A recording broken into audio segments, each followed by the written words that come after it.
먼저 우리 권순우 팀장부터 모셔봐야 되겠네요. 네, 권 팀장님 빨리 오십시오.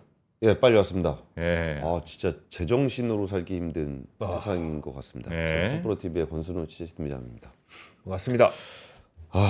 다우존스가 3.98%가 하락을 했고요. 나스닥은 5.97%가 하락했습니다. 와, 지수가 5.97%를 하락한다. 거의 팬데믹 정도 아니에요? 팬데믹 저는 네. 금융시장 내에서 쇼크가 난 건 봤는데 네.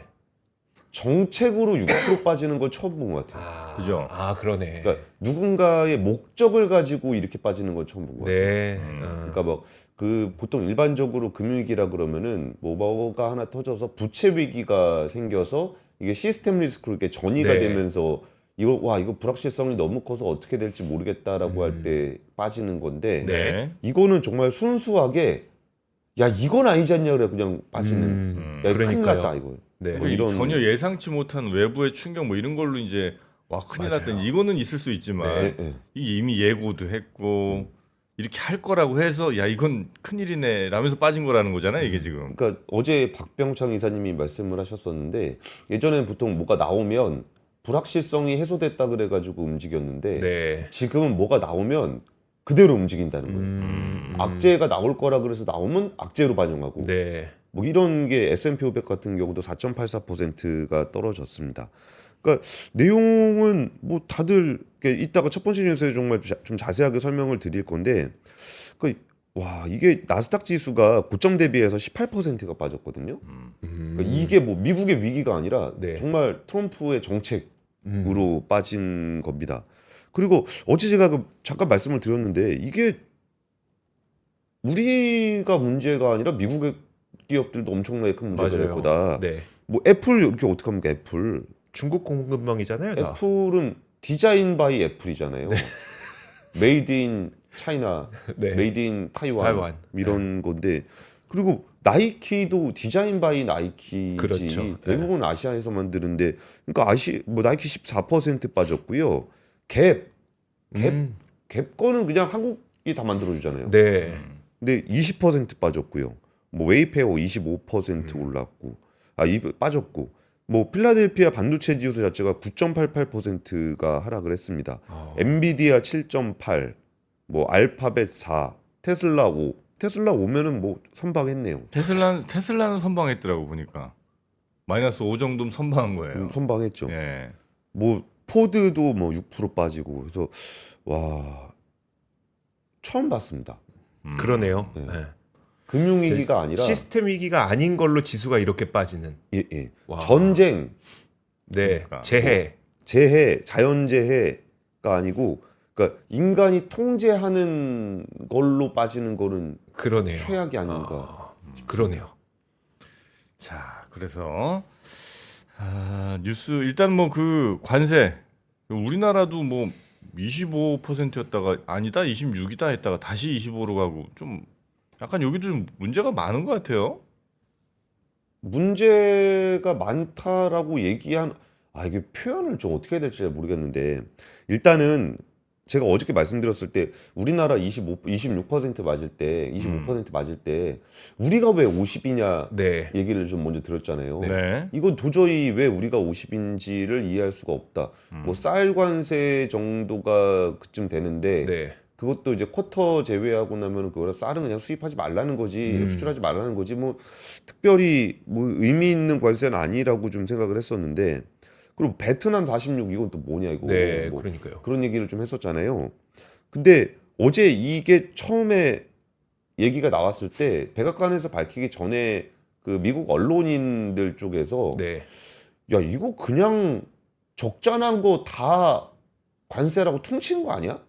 무역 적자 자체를. 예. 네. 무역 자기들이 적자를 봤다 그러면 이건 관세다. 적자는 이거는 다 무역 관세. 장벽이다. 아. 그냥 퉁친 거 아니야 그래가지고 그거를 그러니까 개인들이 그 숫자를 넣어본 겁니다 하나. 네. 그러니까 무역액에다가 적자를 나눠서 대충 계산해 보면 도대체 왜 50이 나왔나 뭐 이런 것들을 계산하셨구나. 예. 네. 그러니까 대충 맞아 또? 맞네. 맞네? 얼추 맞네? 아. 얼추 맞네. 얼추. 네. 네. 그래서 혹시 반올림 이런 얘기를 했던 거죠. 이거 숫자가 조금씩 차이가 있는 건 있는데 네. 얼추 맞는데 틀린 게 있었고 반올림? 반내림? 뭐 이런 얘기를 좀 하고 있었거든요. 근데 USTR 그러니까 미국 무역 대표부에서 이후에 홈페이지에 산정 방법을 공개를 했습니다. 네. 근데 맞아요. 아 실제 그거였군요. 네, 같이 보시면은 네. 무역 적자를 수입액으로 나눈 다음에 여기가 이제 미국이 보기에 우리가 적자를 본 이유는 니네가 무역 장벽을 세웠기 때문이다. 네. 근데 우리는 관대하니까 절반만 해줄게. 그리고 이것만큼 관세를 때리겠다. 미국이 적자 보면 다 무역 장벽이다. 이게 굉장히 어렵습니다. 이게 무역 장벽이라는 게 관세는 눈에 보이긴 하는데 네. 비관세 장벽 같은 경우는 우리나라만 하더라도 책정할 수가 없죠. 예를 들어서 친환경차에 대해서 뭐 배터리의 뭐 거리 기준이라든지 뭐 이런 걸 할 수도 있고 네. 뭐 일본 같은 경우는 뭐 경차의 기준을 660cc로 잡아가지고 우리나라 990cc는 경차가 아니고 네. 경차가 아니면은 뭐 경차는 작은 차니까 뭐 우대해드릴게요가 무역 장벽으로 작용하고 네. 그래서 그리고 이제 이것도 이제 공급망으로 따라가면 차로 볼 거냐 부품으로 볼 거냐 철강으로 볼 거냐 철강 함량으로 볼 거냐 이것 때문에 네. 굉장히 좀 계산하기가 어렵다라고 말씀을 드린 적이 있는데 USTR에서 어제 뭐라 그랬냐면 국가별 수만 개의 관세 규제 세제와 기타 정책이 무역 적자에 미치는 영향을 계산하는 것은 복잡하거나 불가능하다. 양자 교역에서 미국의 무역 적자를 0으로 만들 수 있는 상호 관세율을 도출했다. 어차피 관세 계산 안 된다. 안 되죠. 그러면 적자가 관세다. 적자가 관세다. 그럼 그 적자의 반만큼은 우리가 받아야겠다. 예. 그 반만큼 거기다 때려버리면 네. 이게 나름 똑똑한 척하려고 그 탄력성, 가격 탄력성이라는 이상한 공식도 적용을 했습니다. 네. 그러니까 가격이 이렇게 변할 때 사람들의 수요가 얼마나 변할 것인가. 네.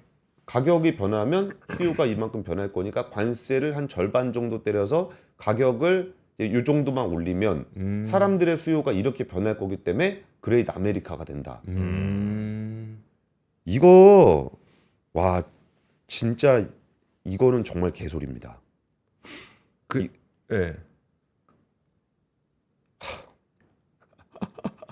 그게 어쩌라는 건지 모르겠어요, 진짜 이거를. 네. 그리고 나서 예. 트럼프 대통령이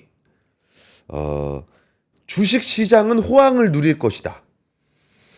어떻게? 아주 잘 되고 있는 것 같다. 뭐 수술 끝났다. 뭐 이런 얘기도 하는 것 같더라고요. 예? 수술이 끝났대. 아, 트럼프가. 회복될 일만 남았다. 네, 이제 수술했으니까 네, 수술 잘 됐으니까 이제는 뭐 회복하면 된다. 아, 지금 아픈 거는 이렇게 수술을 하려고 배를 째가지고 아픈 환자니까. 아픈 거니까 네, 이제 괜찮아질 거다. 네, 그런 네. 얘기 하더라고요. 어. 자, 여튼 그래서 지금 미국 그래고 증시는- 우리나라 우리나라. 관세율이 25%로 최종 결정이 됐습니다. 이게 왜 이런 논란이 발생을 했냐면은 트럼프 대통령이 이거 이렇게 들었잖아요. 뭐요?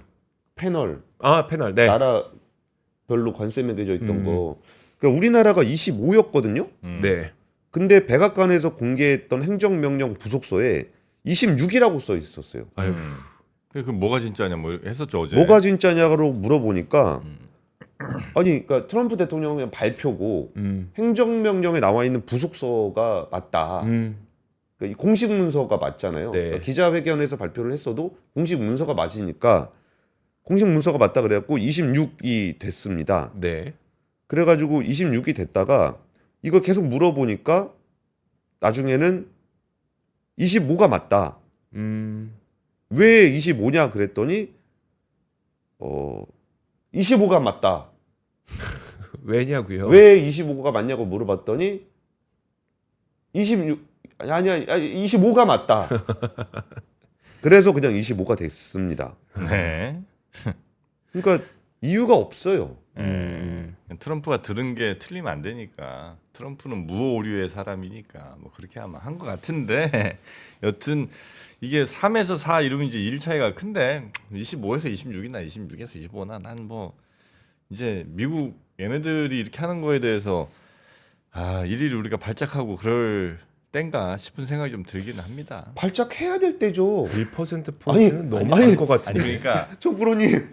우리 시장이 이렇게 발작을 해야 되나는 이제 생각이 드는 우리 거죠. 시장, 예. 우리 시장 얘기를 해보죠. 예. 삼성전자가 D램 가격을 한 5% 정도 인상하는 협상을 진행하고 있습니다. 이게 관세 맞을까? 반도체는 관세 대상은 아닌데 네. 관세 맞을까봐 선수요들이 좀 있었대요. 네. 그래가지고 가격이 오르니까 여기에 대해서 좀 인상을 해야 되겠다라고 해서 좀 방안이 좀 논의되고 있는. 예전에 제가 한번 말씀드렸던 현물 가격이 먼저 움직인 부분이 네. 고정 가격 인상으로 이어지는지를 좀 봐야 되겠다라고 말씀을 드렸었는데 네. 이거는 고정 가격에 대한 협상이 지금 이루어지고 있다라는 겁니다. 그래서 계속적으로 지금 반도체 가격이 올라가고 있는 상황이고, 그러니까 이게 뭐 관세를 올린다 그러면 가격을 올려야 될 거고 네. 미국 소비자들이 좀 더 힘들어지는 그런 상황이 될 거예요. 그러면은 우리나라 기업들이 관세 때문에 가격을 올린다는 게 지금 일종의 호재로 받아들여질 수 있죠. 네. 그럼 우리나라 업체들이 가격을 안 올리면 이건 악재일까요? 더 잘 팔릴 것 같은데. 그죠. 그래서 이번에 현대차 호세 무뉴스 현대차 사장이 네. 미국에서 관세를 맞아도 가격을 인상할 계획이 없다라고 얘기했습니다. 그러니까 삼성전자 같은 경우는 반도체 가격을 올린다라고 얘기하는 게 삼성에게 호재가 될 수 있죠. 네. 가격이 안 그래도 반도체 가격이 떨어질 것 같은데 떨어지는 추세였는데 뭐 이런 변수를 해서 가격을 올리게 되면 삼성전자 실적이 좋아지겠구나라고 네. 생각하는 데서 호재로 받아들이는 거예요. 그럼 현대차가 지금 관세 때문에 생겨나는 가격 인상 계획이 없다라고 얘기를 하는 거예요. 네. 그러면은 가격 경쟁력이 가격이 안 올리면 네. 치킨 게임을 갈 수 있다는 얘기거든요. 네. 그러니까 미국 시장에서 뭐 관세가 부담스러워서 적자 날 것 같아가지고 가격을 올리는 자동차 회사들이 있을 건데 네. 그러면 거기서 그래? 그러면 우리는 안 올릴게 라고 하면은 점유율이 높아질 거예요. 네. 뭐 마진은 좀 빠지겠죠. 마진은 빠지지만 점유율은 높아질 거고 그러면은 적자를 견딜 수 있는 재무 안정성이나 네. 차를 팔 수 있는 상품 경쟁력이 높은 회사는 이번 기회를 오히려 약한 회사들을 밟아버리는 기회로 삼을 수가 있습니다. 네. 근데 여기서 지금 현대차가 가격 안 올리겠다라고 얘기하는 게 그렇게 악재로 느껴지지 않아요. 그리고 심지어 우리 환율이 약해요. 네. 우리나라가 너무 우리나라가 바보 같아가지고 환율이 너무 약해져 있어요. 그러면은 우리는 싸게 팔아도 전혀 부담이 없습니다. 네. 뭐 환율이 1,450원인데 뭐 1,200원대랑 비교하면 상관세 25% 일도 아닙니다. 네. 그래서 진짜 이 게임이 어디로 흘러갈지 좀 지켜봐야 되는 포인트들이 굉장히 많다. 네. 네. 다만 하나 우려스러운 거는 이런 상황을 어떻게 헤쳐나가야 될지에 대한 리더십이 우리나라에 없다라는 게 좀 아쉽다. 네. 그런 정도입니다. 자, 하여튼 관세 이 이외에도 또 반도체 바이오 이거 곧 시작한다고 하더라고요. 네, 반도체에 대한 관세 또 어떻게 될지 그것도 한번 지켜보도록 하겠습니다. 자, 두 번째 뉴스 갈까요? 예, 두 번째 뉴스는 어제 넥소 후속 모델이 나왔습니다. 넥소 후속? 예, 수소차가 그래요? 출시가 됐습니다. 예언했었죠, 권 팀장님이. 예언이 아니고 뭐 그 나온다고 얘기를 했던 네네. 게 나온 거죠. 근데 뭐 이거는 그냥 단순히 신차 하나가 나왔다라는 의미보다는 그 수소차라는 게 나머지 서플라이 체인들을 쫙 가져가는 게 있습니다. 그게 수소차의 공급망에서의 부품 공급망적인 측면도 있고 네. 이거를 이제 뭐 충전소에서 수소 생산에 이르는 전 과정들이 수소차와 연계가 돼 있기 때문에 이거는 이제 현대차가 수소차를 출시했다라는 거는 뭐 단순히 차 한 대가 나왔다라는 의미보다는 우리나라 수소 산업이 좀 다시 움직일 수 있는 동력으로서 보아주셨으면 좋겠습니다. 네. 항상 말씀을 드리지만 저는 수소 산업을 굉장히 좋아합니다. 근데 굉장히 오래 걸릴 거기 때문에 이거를 꾸준하게 잘 가져갈 수 있는 동력이 필요하다는 네. 생각을 항상 하고 있는데 이 차가 7년 만에 나왔거든요. 그러니까 수소차가 안 나오면은 나머지 산업들도 다 그쵸. 같이 멈춰 있기 때문에 네. 저는 이번에 현대차가 수소차를 내는 부분들을 굉장히 좀 반갑습니다. 네. 한번 같이 보시면은 이렇게 생겼어요. 지난번에 보여주셨던 그대로 나왔네요. 예, 근데 이전의 넥소하고 이미지가 좀 다르죠. 다르네. 네. 이전의 넥소는 약간은 좀 그 미래차 같은 느낌이었다 그러면 이번에 나온 넥소는 좀 강한 느낌이 좀 있습니다. 네. 그래서 이번에 그 디자인 언어인 아트 오브 스틸을 반영해서 소재의 물성을 드러내는 접근법을 넥소에 구현을 했다라고 좀 얘기를 하고 있고요. 이게 리어 램프 앞에 네. 램프들이 네. 뭐 수소를 뜻하는 뭐 H를 함유했다, H2니까 이런 아. 얘기를 좀 했었고, 그리고 실내 디자인이 굉장히 좀 깔끔하게 빠져 있습니다. 근데 요거는 어제 저기 갔거든요. 그 유종 기자가 갔으니까 이거를 진짜 상세하게 좀 분석을 해주지 않을까 네. 싶습니다. 그리고 여기에 뭐 폐차 재활용 플라스틱을 활용을 했었고 바이오 가죽을 이용했고 바이오 페인트, 바이오 플라스틱, 뭐 재활용 페트 원단, 뭐 리넨 원단 이런 친환경 소재를 많이 적용을 했다 그러고요. V2L이라 그래가지고 전기 빼는 거, 네. 그러니까 차에서 전기 빼는 기술이 있거든요. 네. 그것도 적용을 했다 그러는데 전기를 왜 빼요? 밖에서 캠핑카 같은 거 사용하는 할 거? 때, 네. 밖에서 뭐 핸드폰 충전은 뭐 당연히 헤어드라이어 되고. 쓰고 뭐 이런 거 있잖아요. 네. 그런 거. 네, 그런 네. 거. 캠핑장에서 드라이기도 쓰시나 네. 보군요. 그런 거 다 적용이 됐고, 그래서 이 부분들이 700km 간답니다. 한 번 700? 충전하면 700km. 꽤 가네. 충전 시간은 한 5분 정도 네. 얘기하는데 충전 시간 5분이라는 건 그냥 뭐 가스 넣는 거랑 비슷하죠. LPG 네. 가스 넣는 네. 거랑 비슷하고. 이제 줄 서는 시간이 2시간. 뭐 이렇게 시니컬하세요? 줄 쓰는 시간이 길다는 건 그만큼 수요가 몰린다는 얘기죠. 아니, 그만큼 수소 충전소가 없다는 얘기기도 하죠. 그러니까 네. 이게 넥소가 안 나오면은 수소 충전소를 안 만든다니까요. 아니, 그게 참 문제긴 합니다. 예, 그래서 네. 차가 나온 게 의미가 있다라고 말씀을 드렸던 게 네. 아니 신차가 나와야 차를 사지. 네. 뭐 옛날 차 7년 전에 나온 차 사라 그러면 사겠습니까? 근데 그 차가 없으면은 충전소를 누가 만들어요? 네. 그러니까 차가 나오니까 충전소가 생기게 되면 지금 정프로님이 말씀하셨던 네. 충전소가 없지 않냐? 그러면 충전소에서 뭐라 그래요? 차가 없지 않냐? 그러니까 신차가 나왔다. 네. 그러면 차가 좀 팔린다 그러면은 충전소가 또 만들어질 수 있는 거고 충전소가 만들어지면은 충전 시간에 대한 불편함이 좀 줄어들게 되는 이런 선순환 고리를 만드는 게 차가 이런 의미를 좀 주게 될 것 같습니다. 네. 제로백 7.8초고요. 댓글 반응 별로 안 좋아요. 정프로님 이렇게 얘기하실 때 보면은 댓글 반응 별로 안 좋던데. 아니야, 그죠? 아니야. 괜찮습니다, 아직.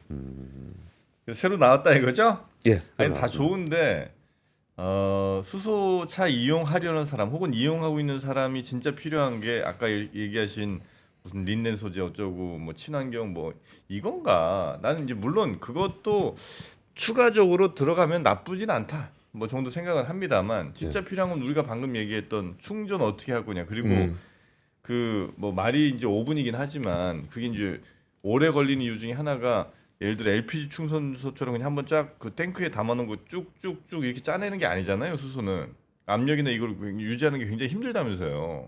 맞아요?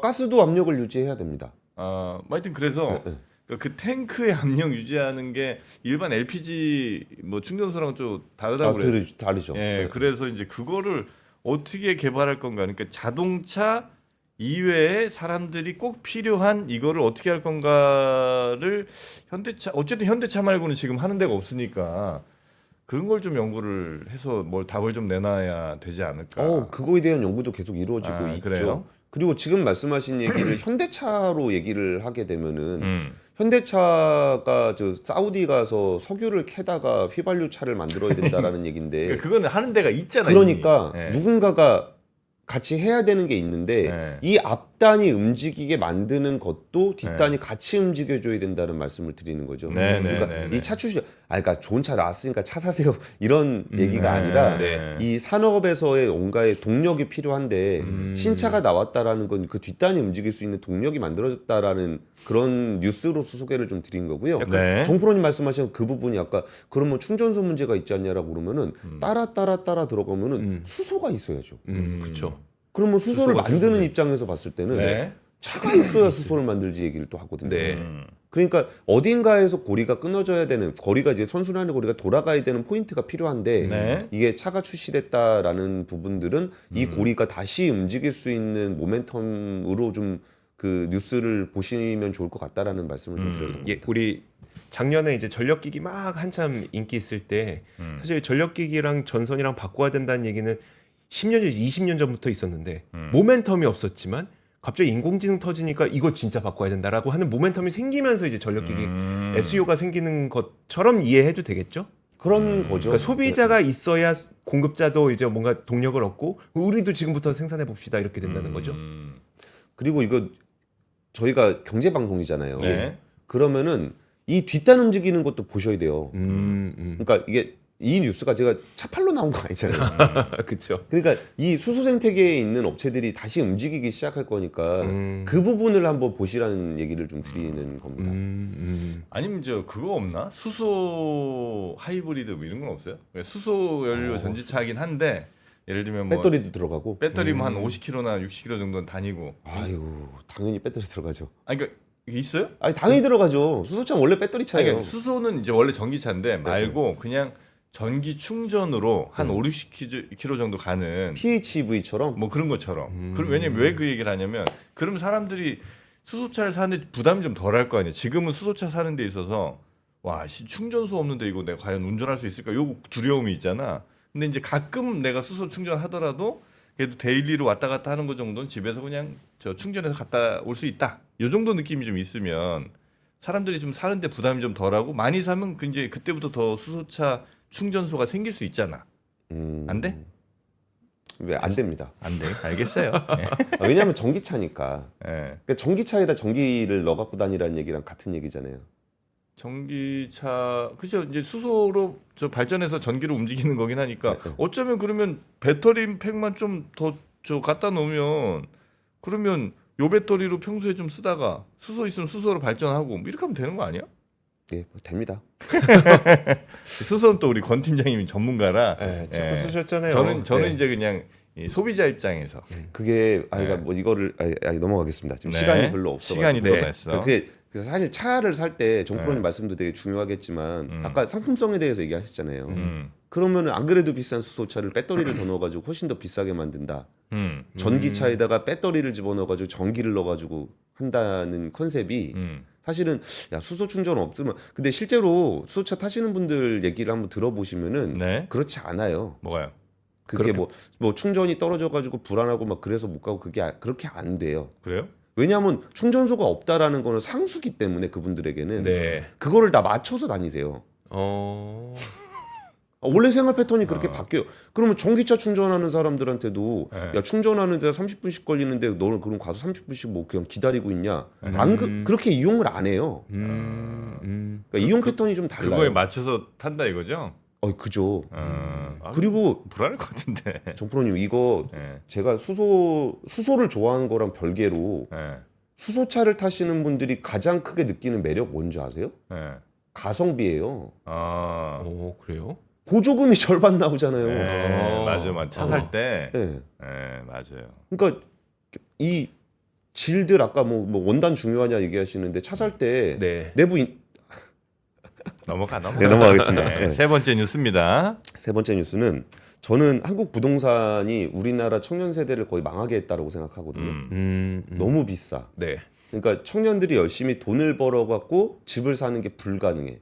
네. 그러니까 내 인생 망했다. 부모님한테 유산 받지 않고서는 나는 정상적인 한국의 평균이 될 수 없다. 네. 이거를 진짜 2014년부터 2020년까지 부동산 시장이 그렇게 만들었다라고 저는 생각을 해요. 네.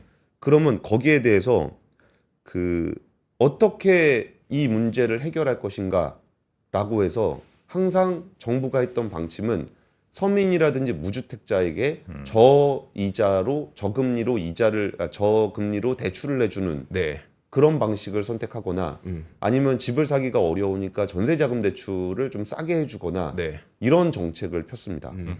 근데 이런 정책을 폈을 때 항상 비판했던 게 뭐냐면 그러면 집을 안 살 사람까지 집 시장에 들어와 가지고 또 집 가격을 가진 올린다. 사람들의 가격을 올려주고 전세 사는 사람들이 전세금을 내줘 가지고 이 전세금을 레버리지로 또 집주인이. 집주인들이 갭 투자를 하고 네.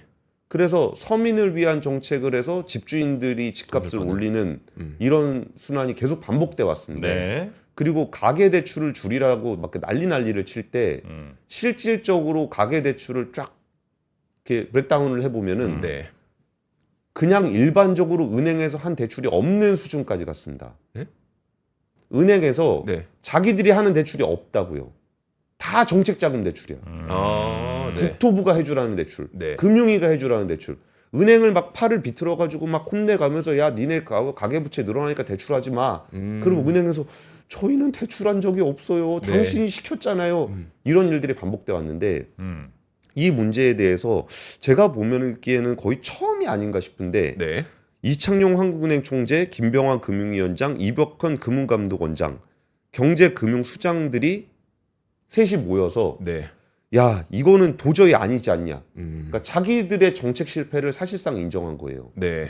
그러면서 하나의 해법이라는 거를 아이디어 차원으로 내놨습니다. 네. 그러니까 정책 차원은 아니에요. 아이디어 차원으로 내놨는데 이런 방식이었습니다. 집값이 10억 원이면 자기 돈이 한 1억 원 정도 들어가고 네. 은행 대출이 한 4억 원 정도 들어가고 주택금융공사가 5억 정도를 넣어서 지분을 취득하는 방식. 지분 방식. 예. 네. 그렇게 해서 집값이 오르면 정부가 한 절반 정도 먹는 음. 그런 방식의 그 지분형 모기지를 제안을 했습니다. 그러면서 이게 이창용 총재도 했던 얘기예요. 정치적으로 네. 정책적으로가 아니라 정치적으로라는 표현을 썼습니다. 네. 정치적으로 부동산 가격이 오르면 저소득자, 신혼부부가 어려워지니 낮은 이하로 도와주는 정책이 맞지만 네. 그러니까 이 서민들을 위한 정책이라고 했던 그 정책이 실질적인 정책이라기보다는 정치적이었다는 거예요. 네. 네. 하지만 그게 집값을 올려 오히려 집을 더 사기 어렵게 만들고 가계부채를 더 늘린다. 라고 좀 얘기를 했습니다. 네. 그래서 이런 식의 정책을 한번 제안을 했는데 이게 어떻게 될지는 모르겠습니다. 그리고 사실 집 사는 사람 입장에서는 집값 오르면 좋겠다 싶어서 사는데 집값 네. 올랐을 때 절반을 정부가 또 가져간다 그러면은 또 그러니까요. 뭐 이게 지분형 모기지가 처음 나온 얘기는 아닌데 이 얘기를 좀 이런 경제금융의 수장들이 네. 이게 좀 대안인 것 같다라고 얘기하는 거는 제가 보기에는 처음이고 그리고 이게 정책을 제시한 게 아니에요. 네. 이 정책을 하겠습니다라고 얘기할 때는 이게 답정로잖아요. 이 네. 정책은 내가 한다라고 얘기하고서 설명할 때는 당연히 그 정책이 좋다고 얘기하죠. 네. 근데 지금은 정책을 한다라고 얘기한 게 아니라 의견을 제시한 거거든요. 이런 아이디어는 어떻습니까? 예. 어차피 정책을 제시할 수 있는 분들은 아닌 거잖아요.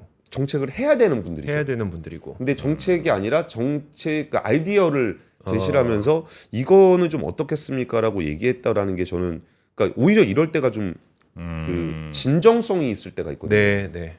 그래서 좀 이 뉴스를 준비했습니다. 그러네요. 네. 내가 추진하는 거는 약간 그 쏠리겠죠. 내가 주장한 건데. 예. 예. 그리고 누가 시켜서 하는 경우도 많고. 그렇죠. 근데 여기서 중요한 거는 제가 모기지를 제시했을 때 이 금융당국 수장들의 진정성이 정책할 때보다는 좀 더 느껴진다라는 네.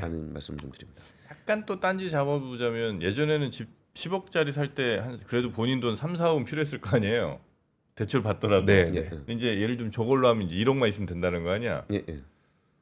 그럼 엄청 사실 그게 좀 네. 약간 다른 게 옛날에 그렇게 했을 때는 그 대출 자금이 누구한테 들어가냐? 집주인한테 들어가서 그 집주인이 레버리지를 일으켜서 갭 투자를 할 수 있는 그러니까 결국은 정책 자금이 집주인한테 돈 줬다라고 네. 한다면 이거는 정책 자금이 정부에게 들어가니 그나마 집주인들이 이렇게 갭 투자해갖고 조금 더 가파르게 그 하는 건 좀 막을 수 있지 않겠느냐라는 아이디어에서 나왔다는. 그러니까 레버리지 방식이 조금 달라요. 네. 정프로님 말씀도 일리가 있는데 네. 네. 그 레버리지 방식이 조금 달라서 그게 그렇게 이전에 그냥 지원하는 것보다는 훨씬 더 그 집주인의 레버리지가 줄어들게 됩니다. 예. 네, 알겠습니다.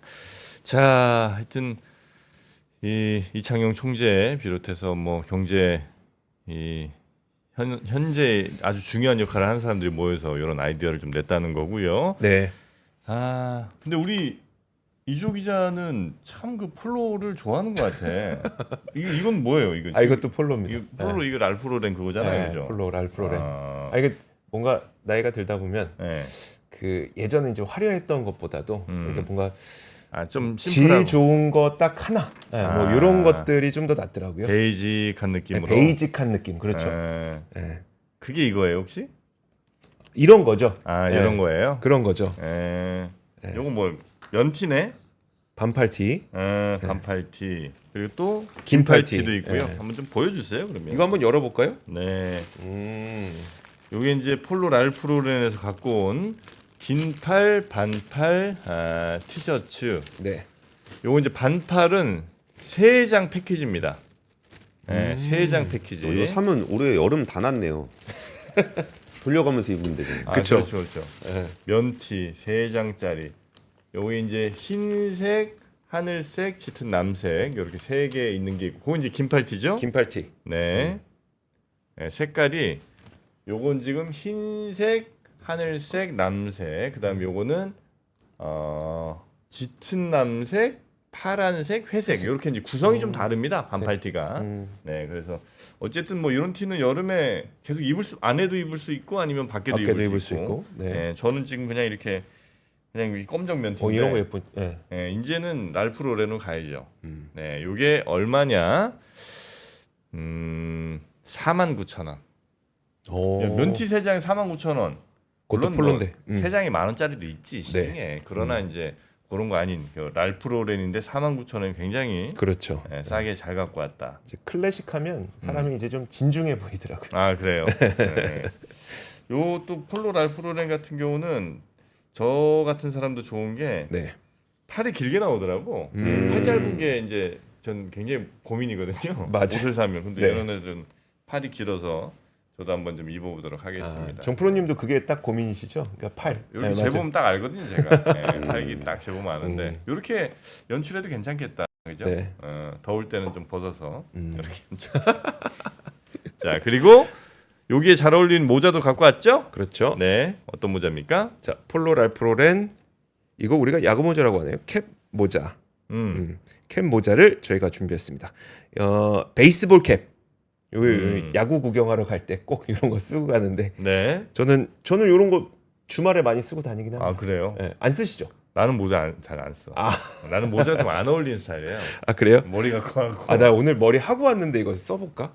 살짝만 걸쳐봐. 살짝만 써볼까? 난 안 어울리는 사람이라고. 이거 괜히 쓰면 오늘 머리 다 망가지긴 하는데. 잘 어울린다. 확실히 이주호는 모자도 잘 어울려. 정부님도 한번 써보세요. 나는 진짜 안 돼. 근데 미안. 한번 써봐. 네, 한번 써보세요. 나는 모자를 쓰면 진짜 안 이뻐. 잘 안 들어갈 건데 이게 사이즈가.